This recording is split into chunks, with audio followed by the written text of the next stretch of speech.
I personally, from my best understanding of Scripture, of this book, I go, man, it appears to be a sin to me. But if you study it, and your natural conclusion or your best conclusion is that it is not, and help me understand that. I want to see that, but I want to see it from Scripture and not from reasoning. I've heard it said of homosexuals that it doesn't matter how you were born, you need to be born again. How do you minister to those in San Francisco who are living in the homosexual lifestyle? That's good. That's good. I will say, man, my compassion, my life, my thought pattern, my love, everything has changed in that sense, as far as it has really grown since I've been in San Francisco. I mean, the sin issues are so much more glaring. But you know, the way I approach that is the same way I approach a couple that's ready to divorce. One of the issues that the homosexual community and those who struggle with it, the reason why a lot of them have a problem with the church is we treat it as a sin that's so much worse than the others. And we'll excommunicate people for homosexuality, but we won't do it for divorce. And I do it for divorce. It's a terrible sin in the sight of God. When you're cheating on your wife, or you're going to leave her for some ungodly reason, an unbiblical reason, man, we pursue it, we fight against it. I guess to me, a lot of these sin issues are secondary. The bottom line is, let's just start here.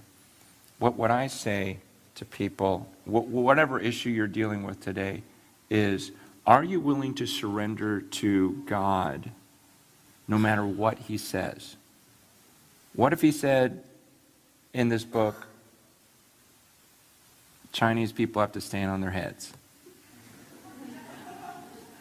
I mean, that's just an example. Like, I'll try to stand on my head.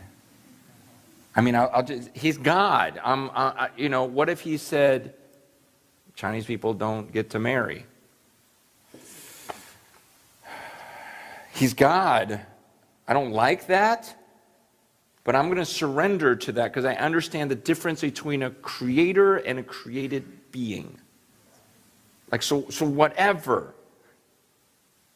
And before we even get to what does this book actually say, I have to say, do you just surrender? Would you surrender? I mean, if you disagree with God on an issue, would you still submit to Him? I really believe that's the core issue here. And then to say, if so, which that's the type of person I want to be also, then let's look at this book together. Because a lot of what following Jesus is about, deny yourself and pick up your cross and follow me.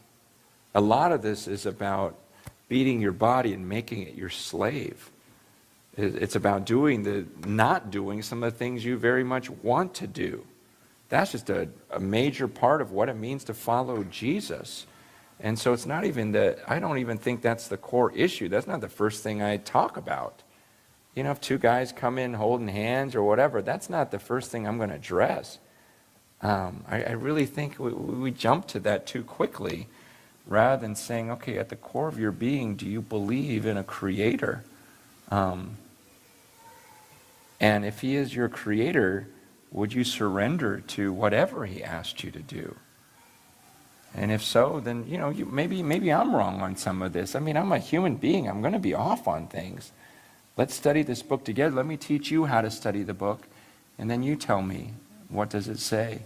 But I just think we've done a very poor job as a church with a lot of sin issues.